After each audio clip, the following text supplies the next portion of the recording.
लाखों home loan ग्राहकों की उम्मीद पर उस समय पानी फिर गया जब इस बार की मॉनेटरी पॉलिसी में आरबीआई ने रेपो रेट में किसी भी तरह का बदलाव नहीं किया।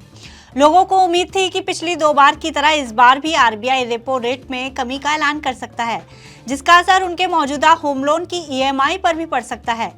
लेकिन ये उम्मीद तब खत्म हो गई जब इस बार रेपो रेट में कोई बदलाव नहीं किया गया। रेपो रेट में किसी तरह के बदलाव ना होने से होम लोन की ईएमआई में भी कोई बदलाव नहीं होगा। लेकिन आज की इस वीडियो में हम आपको कुछ ऐसे आसान तरीके बताएंगे जिससे आप बिना रेपो रेट में बदलाव होने के बावजूद अपनी ईएमआई को कम कर सकते हैं। आइए जानते हैं उन आसान तरीकों के बारे में। नमस्कार, मैं हूं गुंजन मित्तल और आप देख रहे हैं मनी 9। सबसे पहले आपको बताते कि आरबीआई के रेपो रेट में बदलाव से आपकी होम लोन ईएमआई का क्या कनेक्शन है।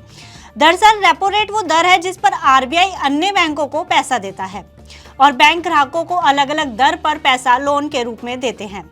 ऐसे में जब आरबीआई रेपो रेट में कमी करता है तो बैंकों को आरबीआई को कम दर पर ब्याज देना होता है, जिसका फायदा उन्हें अपने होम लोन ग्राहकों को पास ऑन करना होता है।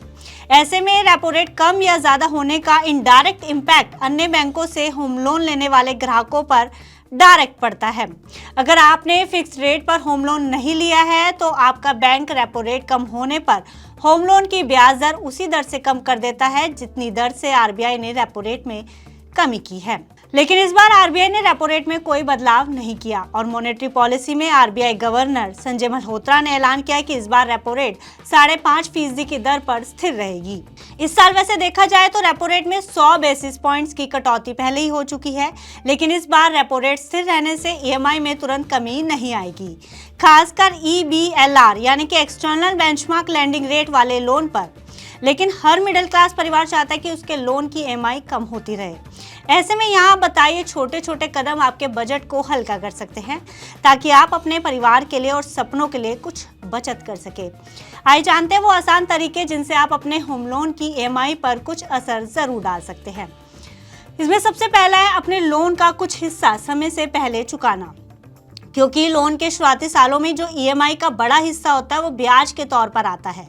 यानी लोन के शुरुआती सालों में आप जो कुछ भी चुकाते हैं उससे सिर्फ आपका ब्याज कम होता है, ना कि प्रिंसिपल अमाउंट। ऐसे में अगर आप थोड़ा सा पैसा पहले चुका देते हैं तो आपका प्रिंसिपल अमाउंट कम हो जाता है, जिससे भविष्य में आपको कम ब्याज देना पड़ता है। उदाहरण के लिए अगर आपने 50 लाख का लोन 8% ब्याज दर पर 10 साल के लिए लिया है तो आप इस लोन पर 22 लाख रुपए से ज़्यादा का ब्याज चुकाते हैं। लेकिन अगर आप 2 बार भी 4-4 लाख रुपए की प्रीपेमेंट कर देते हैं तो आपकी ईएमआई 60,664 रुपए से घटकर 50,544 रुपए हो सकती है। इससे आपको सीधे 3.5 लाख रुपए की बचत होती है। और अगर आप ईएमआई भी वही रखते हैं तो लोन की अवधि 10 साल से घटकर करीब 8 साल रह जाती है और आपको 7.7 लाख रुपए तक की बचत ब्याज के तौर पर होती है। इस प्रीपेमेंट को आप जितना ज़्यादा करते हैं और ईएमआई में बदलाव नहीं करते तो आपका लोन भी जल्दी उतर जाता है और आपको ब्याज भी कम देना होता है। इसके अलावा साल में 12 ईएमआई की जगह 13 ईएमआई भरकर भी आप अपने ब्याज को कम कर सकते हैं। जी, आपने सही सुना। अगर आप हर साल भी एक ईएमआई ज़्यादा भरते हैं तो आपके प्रिंसिपल अमाउंट और ब्याज पर अच्छा खासा फर्क पड़ता है। आप एक एक्स्ट्रा ईएमआई के लिए हर साल थोड़ा थोड़ा पैसा पहले से इकट्ठा करना शुरू कर सकते हैं और साल के अंत में एक की जगह 2 ईएमआई भर सकते हैं। आप इसके बारे में अपने बैंक से भी बात कर सकते हैं। साथ ही आप समय समय पर अपने बैंक से ब्याज दर को लेकर भी नेगोशिएट कर सकते हैं। अगर आप समय पर अपनी तय ईएमआई चुका रहे हैं और आपका सिबिल स्कोर भी अच्छा है तो आप बैंक से ब्याज दर पर बात कर सकते हैं, क्योंकि जब आपने लोन लिया था तब आपके होम लोन की ब्याज दर ज़्यादा हो सकती थी।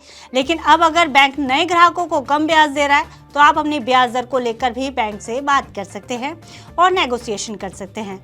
और अगर आप समय पर ईएमआई चुका रहे हैं तो बैंक आपको कम ब्याज दे सकता है। वहीं अगर दूसरा बैंक आपको बेहतर दर पर लोन दे रहा है तो उसका हवाला देकर भी आप अपने बैंक से डील कर सकते हैं। इसके अलावा आप अपने ईएमआई के अमाउंट को भी समय समय पर बढ़ाकर अपना लोन कम कर सकते हैं। हो सकता है कि लोन लेते समय आपकी सैलरी कम हो, समय के साथ आपकी सैलरी में कुछ बदलाव हुए हों। ऐसे में आप बड़े जो पोर्शन से अपनी ईएमआई को बढ़ाकर लोन का बोझ कम कर सकते हैं। वहीं अगर साल में आपको कोई बोनस मिला है या कुछ अतिरिक्त पैसा आपके पास इकट्ठा हुआ है तो उसे भी आप लोन चुकाने में लगा सकते हैं।